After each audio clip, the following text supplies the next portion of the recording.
영화 이방인은 프랑스 작가 알베르 카미의 동명 소설을 바탕으로 제작된 작품으로 인간 존재의 허무와 부조리, 그리고 사회적 규범에 대한 질문을 깊고 조용하게 던지는 철학적 드라마다. 줄거리는 간결하지만 그 안에 담긴 삶의 본질에 대한 성찰은 심오하고도 아득하다. 특히 50대 이후 인생의 여러 굴곡을 지나온 이들에게 이 영화는 묵직한 질문 하나를 조용히 던진다. 당신은 지금 왜 그렇게 살고 있는가? 라는 질문이다. 영화는 주인공 메르소가 어머니의 장례식을 치르기 위해 알제리 외곽의 양로원으로 향하는 장면에서 시작된다. 이 장면은 비극의 전조이자 메르소의 세계관을 드러내는 상징적 순간이다. 그는 슬퍼하지 않는다. 눈물 한 방울 흘리지 않는다. 그저 그날이 덥고 피곤했노라고 묵묵히 시간을 흘려보낼 뿐이다. 주변 사람들은 그의 무심함에 충격을 받고 이후 이 장례식은 그의 삶을 좌우하게 되는 중대한 단서로 작용한다. 장례 이후 메르소는 일상으로 돌아간다. 연인 마리와 해변에서 시간을 보내고 친구 레몽의 다툼에 휘말리며 조용한 삶을 살아간다.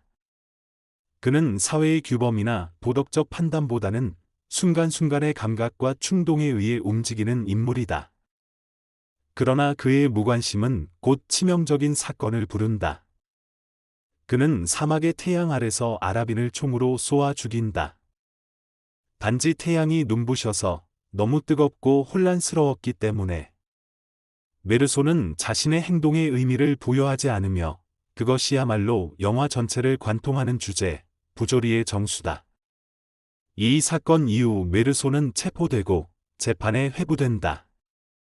재판은 그가 사람을 죽였는가 아닌가 보다, 왜 장례식에서 울지 않았는가, 왜 삶의 애착을 보이지 않았는가에 집중된다. 결국 그는 사회가 기대하는 감정의 규범을 따르지 않았다는 이유로 사형을 선고받는다. 그의 삶과 죽음은 법이 아닌 사회적 도덕의 잣대에 의해 결정되는 것이다. 여기서 우리는 또 한 번 질문을 받게 된다. 과연 인간은 어떤 기준으로 살아야 하는가?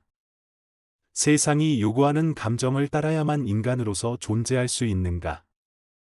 영화는 감옥에서 메르소가 삶과 죽음, 신과 존재에 대해 침묵 속에서 사유하는 과정을 그린다. 그는 처음엔 두려워했지만 점차 죽음을 받아들이게 된다. 그 과정에서 오히려 그는 이전보다 더 살아있는 인간이 된다. 그는 이제 자신의 삶을 이해하고 자신의 선택을 받아들이며 세상에 무심했던 그 태도마저도 자신 그대로였음을 인정한다. 그는 눈앞에 다가온 죽음 앞에서 오히려 평온을 찾는다. 어머니가 마지막에 삶을 사랑하게 되었듯이 자신도 마지막 순간에서야 삶을 온전히 받아들인 것이다. 영화 이방인은 줄거리의 단순함에 비해 무게감 있는 철학적 질문을 던진다. 인간 존재의 부조리함, 사회가 요구하는 삶의 틀, 그리고 진정한 자아란 무엇인가에 대한 깊은 사유를 담고 있다. 메르소는 사회에 순응하지 않고 오히려 사회가 강요하는 가치들의 침묵으로 저항하는 인물이다. 그럼 그가 이방인이라 불리는 이유는 우리 모두가 그와 닮아 있기 때문일지도 모른다. 겉으로는 일상 속에 있지만 속으로는 그 일상과 거리감 있는 이질적 감정을 안고 살아가는 존재. 50대 이후의 삶은 젊은 날의 뜨거운 열정이 식고 현실과 타협하며 살아온 시간들의 연속이다. 메르소처럼 살아온 적은 없더라도 한 번쯤은 나는 왜 이렇게 살고 있는가? 라는 질문을 했을 것이다. 이방인은 그 질문에 직접적인 답을 주지 않는다. 다만 그 질문을 외면하지 말라고, 그것이 인간으로 살아간다는 증거라고 말한다.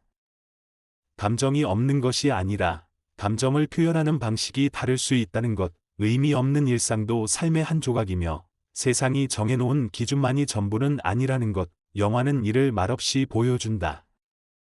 광활한 사막, 눈부신 태양, 고요한 바다, 그리고 메르소의 무표정한 얼굴. 모든 장면은 겉으론 무심하지만 그 속에 깊은 여운을 남긴다. 이방인은 말이 없다. 대신 침묵으로 많은 것을 말한다.